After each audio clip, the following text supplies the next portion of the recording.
video we have discussed about political parties, and BJP also is a political national political party, and another political party we will discuss about the Bahujan Samaj Party, BSP. Okay, and you can see the picture here. The symbol is elephant, and Mayawati is very popular leader of this party, and it was formed in 1984, seeks to represent the secure power for Bahujan Samaj. And who are the what is Bahujan Samaj? It works to secure the interest and welfare of Dalits and oppressed classes. जो दलित लोग हैं उनके interest के लिए और जो oppressed classes हैं उनके लिए बहुजन समाज पार्टी काम करती है, and gets inspiration from the ideas and teaching of Sahu Maharaj, Mahatma Phule, Periyar Ramasamy Naicker and Baba Saheb Ambedkar. Main base in state of UP and substantial presence in the neighbouring states. Okay, जो भी यूपी के आसपास के स्टेट्स हैं वहाँ पर और यूपी में इसका मेन जो है वो बेस है. Formed government in UP several times. It polled about 5% votes and 19 seats in the Lok Sabha in 2004. So it was very popular and very effective in UP and other neighboring states. Next party is Communist Party of India, and also known as a Marxist. Karl Marx एक बहुत बड़े एक political या कह सकते हैं कि बहुत बड़े एक थिंकर थे, जिन्होंने मार्क्सवादी जो एक हम कहते हैं कि इनकी आइडियाज़ थे सोशलिज्म के बारे में स्पेशली. तो सोशलिज्म का क्या मतलब होता है? सोशलिज्म मतलब all are equal in the society. Okay, तो सभी को किसी भी तरह का कोई डिस्क्रिमिनेशन फेस ना करना पड़े, जितने भी रिसोर्सेज हैं नेचर में वो सभी को इक्वली डिस्ट्रीब्यूट होने चाहिए. तो ये एक इनका एक आइडिया है, ये इनका एक मेन जो ऑब्जेक्टिव है इन पार्टीज़ का वो यही है सोशलिज्म का. Okay, so communist party it was founded in 1964, support socialism, secularism. अब आपको सेक्युलरिज्म के बारे में मालूम होना चाहिए. What is secularism? So all religion are equal. Okay, and democracy opposes imperialism, means कि किसी पे कोई डोमिनेंट ना हो सके, कोई बड़ा छोटा नहीं हो. एंड कम्युनलिज्म किसको अपोज करते हैं? कम्युनलिज्म मीन्स कि कोई भी रिलीजन जो है वो किसी दूसरे पे डोमिनेंट ना कर सके. Critical of new economic policies that allow free flow of foreign capital and goods.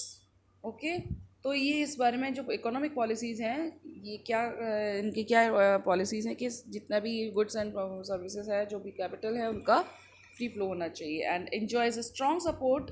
सबसे ज़्यादा किन स्टेट्स में ये स्ट्रॉन्ग है ये पार्टी? ये है आपका West Bengal, Kerala and Tripura. Especially among the poor, factory workers, farmers, agricultural laborers, and the intelligentsia, and was it in power in West Bengal without a break for 30 years. 30 years से इन जगह पर वेस्ट बंगाल में बहुत अपनी पावर में है. And in 2004 elections it won about 6% of votes and 43 seats in the Lok Sabha. Another party, Communist Party of India, and you can see the symbol, and do remember all the symbols parties because it also can be asked in the board examination, and a symbol can be given in the question paper and you will be asked the symbol is associated with which party, so you have to answer. So it was Communist Party of India, CPI, founded in 1925, believes in the Marxism, Leninism, secularism and democracy. तो marks and Lenin जो आप जानते हैं आपके Europe के हैं, और इन्होंने सोशलिज्म को सबसे ज़्यादा प्रमोट किया. So oppose to the forces of secessionism and communalism. Communalism and secessionism आपको मालूम है कि किसी एक जो रिलीजन है, किसी एक टाइप का ग्रुप है, वो डोमिनेंट करें किसी दूसरे ग्रुप पर, या फिर मेजॉरिटी है जो वो माइनॉरिटीज़ पर डोमिनेट करे, उसको अपोज करते हैं. And accepts a parliamentary democracy as a means of promoting the interest of working class, farmers and poor. Significant presence in the states of the Kerala, West Bengal, Punjab, Andhra Pradesh and Tamil Nadu. ये इन जगह पर सबसे ज़्यादा इसका बहुत ज़्यादा effect है. and it secured about 1.4% votes, sorry 1.4% votes and 10 seats in the 2004 Lok Sabha elections. Another party is known as NCP, that is Nationalist Congress Party, and the picture you can see he is Sharad Pawar, and symbol you can see there is a watch, okay, alarm clock here. So it was formed in 1999 and espouses democracy, Gandhian secularism, equity, social justice, and federalism. And it wants that high offices in government be confined to natural born citizens of the country. तो ये nepotism को oppose करते हैं. And coalition partner in the state of Maharashtra. Coalition मैंने आपको पहले बता रखा है कि इलेक्शन होने के बाद अगर किसी एक पार्टी को मेजॉरिटी में नहीं मिलती है तो कुछ जो डिफरेंट पार्टीज़ हैं वो एक साथ मिल करके जो गवर्नमेंट फॉर्म करती हैं उसको हम कोalition गवर्नमेंट कहते हैं. तो इन्होंने भी महाराष्ट्र में कांग्रेस के साथ मिलकर एक अलायंस बनाया था और वहाँ अपनी गवर्नमेंट बनाई थी since 2004.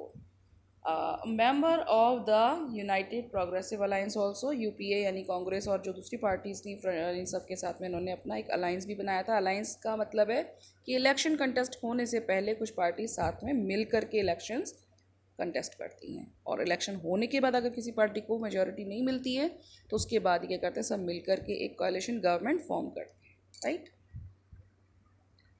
In the next video we will discuss about the state parties. अभी तक हमने नेशनल पार्टीज़ के बारे में डिस्कस किया था कि कौन कौन सी नेशनल पार्टीज़ हैं अभी जो पॉपुलर हैं. वैसे तो बहुत सारी हैं बट ये मेन पार्टीज़ हैं जिनके बारे में हमने आपको डिस्कस किया.